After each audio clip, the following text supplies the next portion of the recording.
My boyfriend sent me a TikTok one night and said, "This one's wild. Reminds me of you, a little face with tears of joy."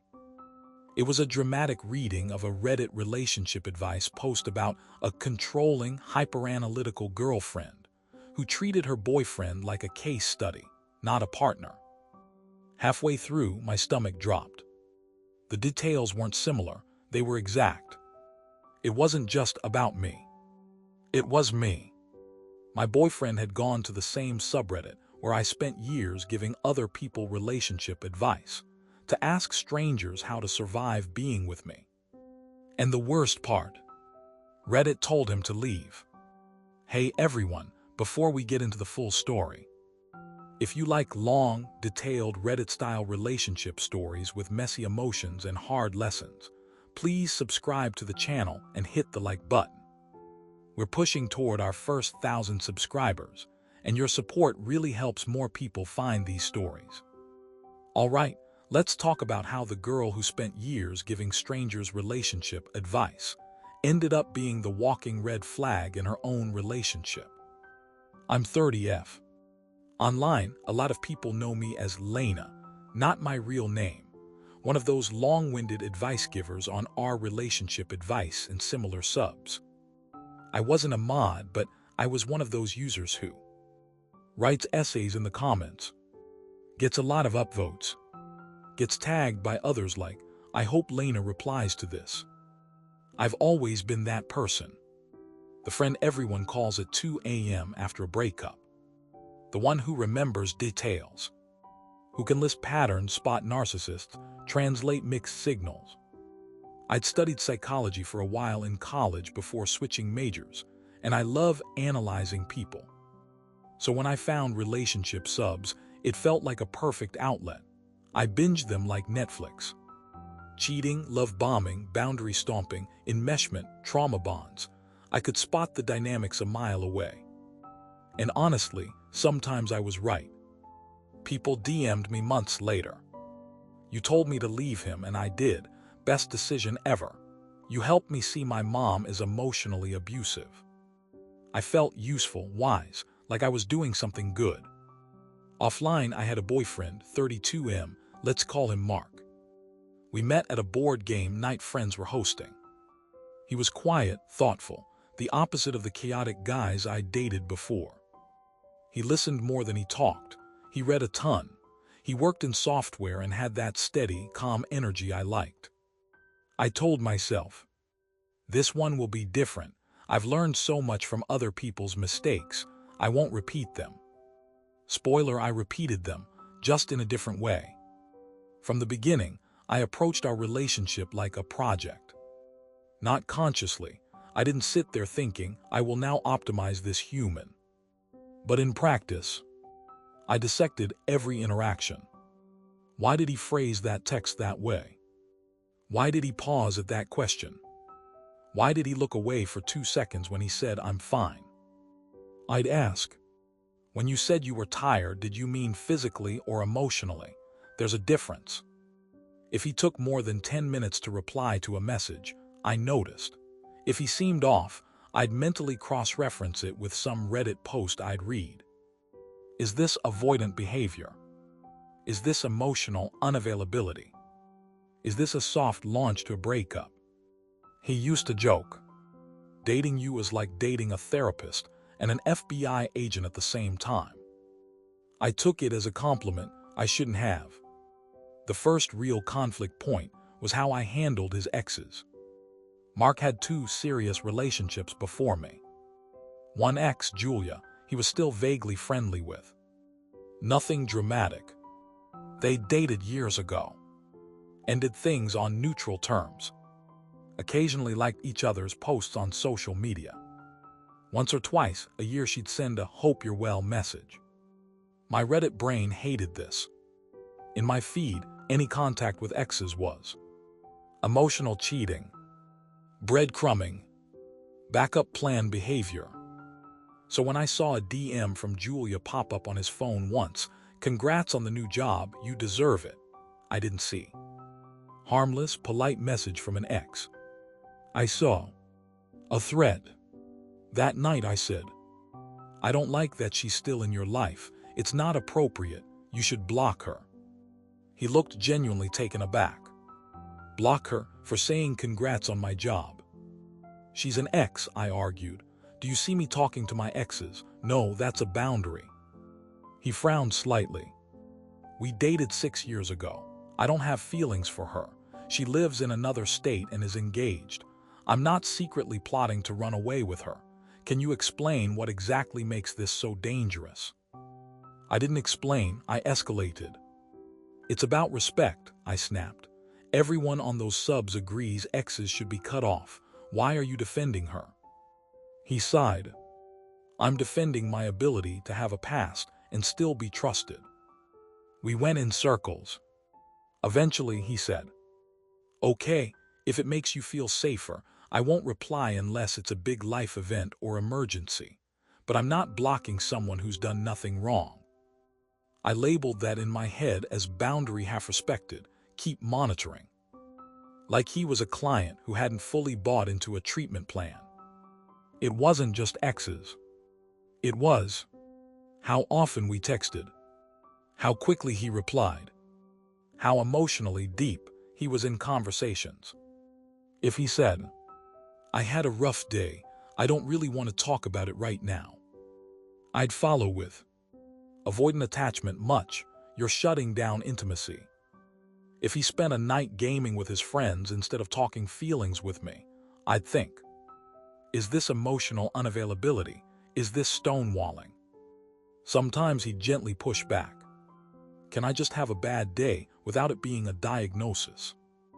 I'd roll my eyes. Language matters. Behavior patterns matter. If I ignore these early signs, I'll end up like those women writing, I missed the red flags posts. He started calling it subreddit mode.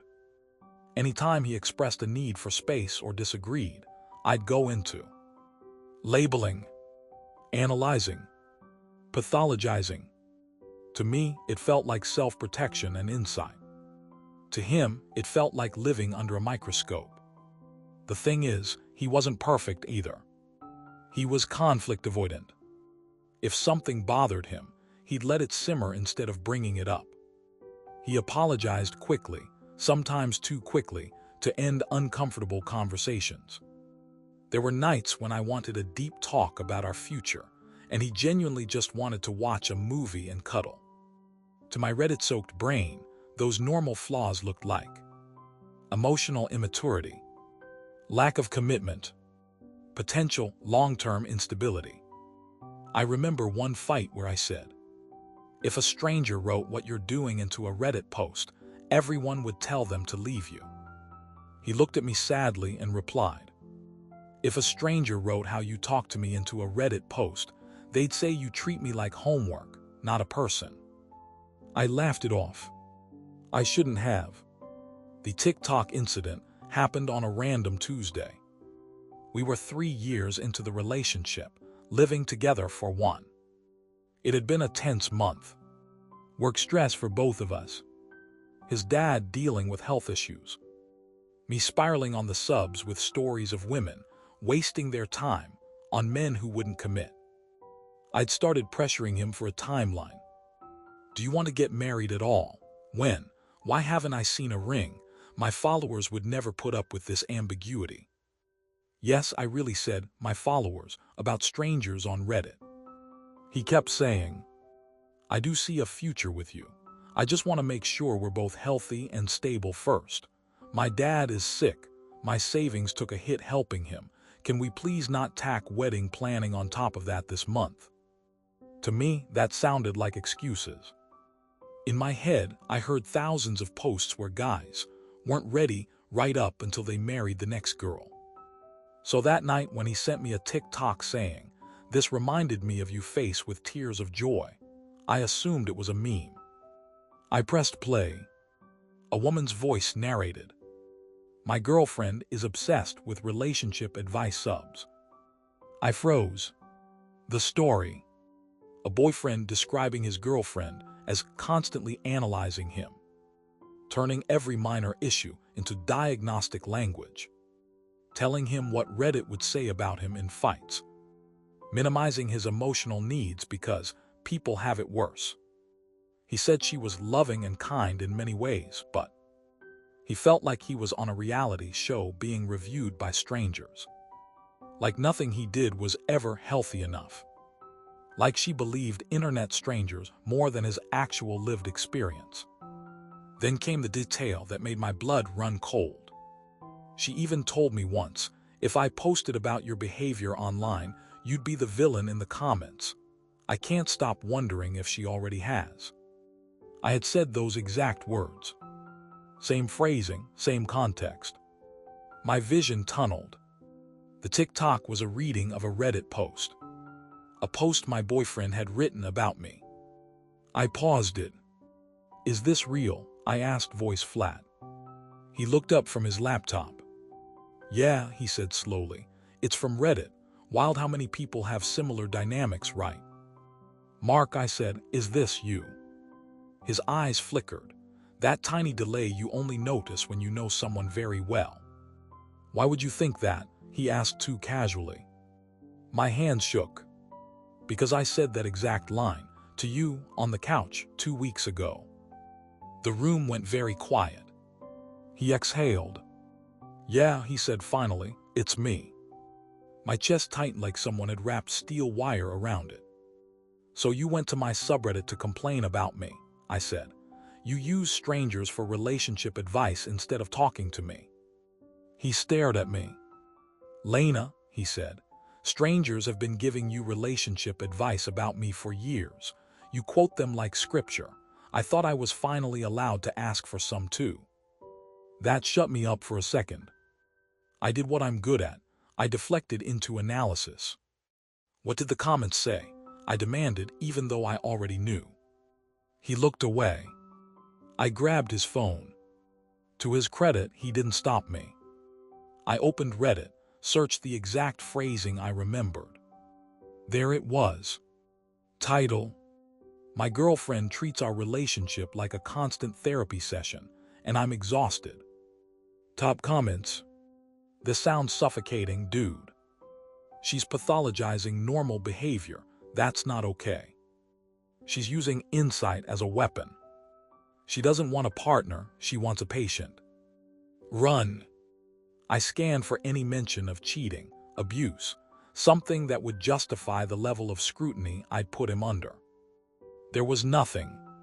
Just a tired man describing a girlfriend who never turned off analysis mode.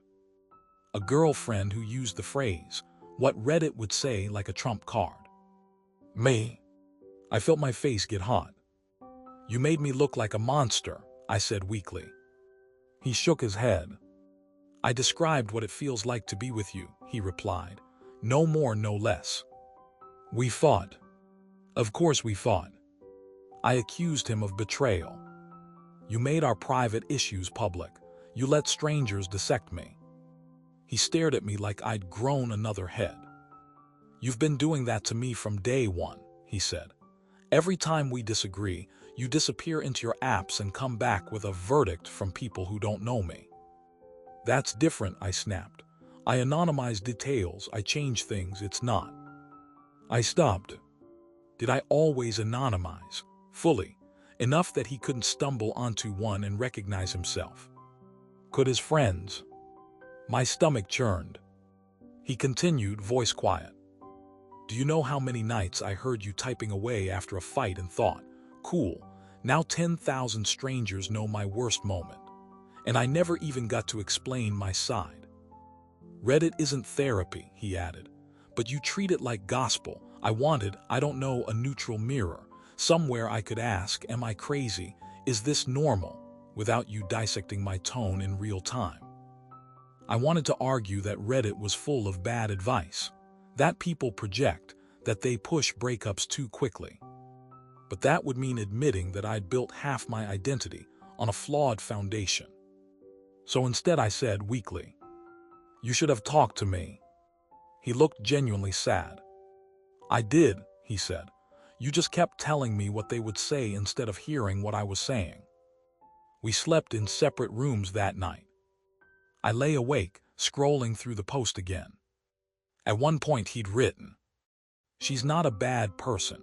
She really believes she's protecting herself by catching red flags early. But I feel like I'm on probation 24/7. There's no room to be human, to screw up, to just be tired." Another line, "Sometimes I wish she'd hug me first and analyze me second." That one hurt, because I could see myself clearly. Asking "Why are you shut down?" before asking "Do you need a hug?" Jumping to "Is this a pattern?" instead of "How do you feel?" Somewhere along the way, I'd stopped being present. I was so busy trying to avoid the horrors I'd read about: affairs, secret kids, double lives, that I turned my own relationship into a case study. And he finally did what all those Reddit commenters always tell people to do. He went and asked for help. Just not from me. The next day he made coffee and asked, "Do you still want to be with me?" It stunned me. "Of course I do," I said immediately. "Do you?" He hesitated. "I love you," he said, "but I don't love being constantly graded.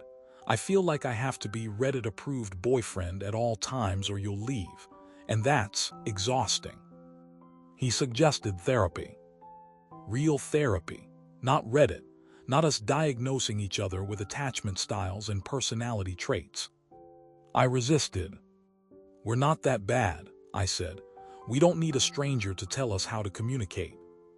He replied gently, "You've trusted strangers with our relationship for 3 years. Maybe trust one who's actually trained." That landed. We booked a couples therapist. In the first session, the therapist asked, "What brings you two here?" I opened my mouth, ready to give a structured, bullet-pointed history. Mark said quietly, "She doesn't know how to stop turning our relationship into content and concepts. I don't know how to stop shutting down when I feel analyzed. We don't know how to just be two people instead of archetypes." The therapist looked at me. "Does that sound accurate?" she asked. I surprised myself. I said, "Yeah, that's uncomfortably accurate." We unpacked a lot in the following months. My need to label everything to feel safe. My fear of missing red flags because of stories I'd absorbed online. His avoidance of conflict because his parents screamed through every fight. How my insight often came across as contempt. At one point, the therapist said something that stuck with me. "You have a lot of knowledge about unhealthy relationships, but knowledge isn't the same as wisdom. Wisdom knows when to stop analyzing and start trusting." Ouch. I wish I could say we magically fixed everything. We didn't. We fought less explosively, but the trust had a crack. I struggled to forgive him for taking our issues to Reddit. He struggled to forgive me for building entire narratives about him from strangers' opinions. Somewhere through the process, I quietly stopped posting advice. At first I told myself I was just taking a break. But when I'd open a post and start typing, I'd hear our therapist's voice. "What makes you so sure you see the full picture from one post?" I thought about how sure I'd always been, how confidently I'd labeled people. "He's a narcissist. She's trauma-bonded. This is definitely love bombing." All from a single, biased perspective. Just like strangers had now labeled me controlling and suffocating from his. Some were wrong, some weren't. Either way, none of them actually lived in our house. We did. About 8 months after the TikTok night, Mark and I had a very calm, devastating conversation. We were sitting on the couch. No yelling, no typing furiously into phones. He said, "I think I'd like to live a less analyzed life, and I don't know if you'll ever be able to turn that part of you down enough to be happy with someone like me." I stared at him. "Are you breaking up with me?" I asked. He took my hand. "I'm saying I love you," he said, "and I'm tired, and I don't want to be your case study anymore. I want to be someone's person, flaws and all, without feeling like I'm up for review every week." We cried. We didn't throw things. We didn't hurl insults. We just acknowledged that love isn't always enough when your ways of relating are that different. He moved out a month later. We stayed in therapy separately. He found a new place closer to his dad. I stayed in our apartment for a while, then moved. We unfollowed each other on socials, not out of hatred, but to give ourselves space. A year later, I was scrolling and saw someone had reposted my own story, the one about his Reddit post, on another platform with commentary. The creator said, "Imagine being so obsessed with relationship advice that you become the problem." It stung, because it was true. But something else was also true. I'd grown. I was in individual therapy now, not just couples. We talked a lot about anxiety, control, the illusion of safety through information. My therapist asked, "When did you first feel like you couldn't trust your own judgment in relationships?" We went back to my childhood. Parents who dismissed my feelings. A teenage boyfriend who cheated and made me think I was crazy for suspecting it. Years of thinking, if I just study hard enough, I'll never be blindsided again. Relationship subs became my textbook. But you can't live a love story like a case study. You have to actually be in it, messy, vulnerable, sometimes wrong. I hadn't allowed myself that. Now when I see posts on our relationship advice, I still read them. Old habits die hard. Sometimes I type out a long response and then delete it. Instead, I leave something simpler. You deserve safety and respect. People here can give you perspectives, but they don't live your life. A good therapist or a trusted offline friend who knows you might help more than we can. It gets fewer upvotes than my old essays. But it feels kinder.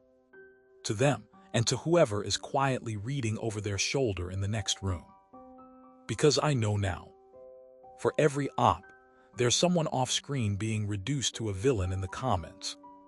Sometimes they deserve it. Sometimes they really don't. Sometimes, like me, they're just flawed humans trying clumsily to love and be loved while hauling their own unresolved fears around. So what do you think? Was my ex wrong to post about me on Reddit, or was it fair game since I'd been doing the same in my own way?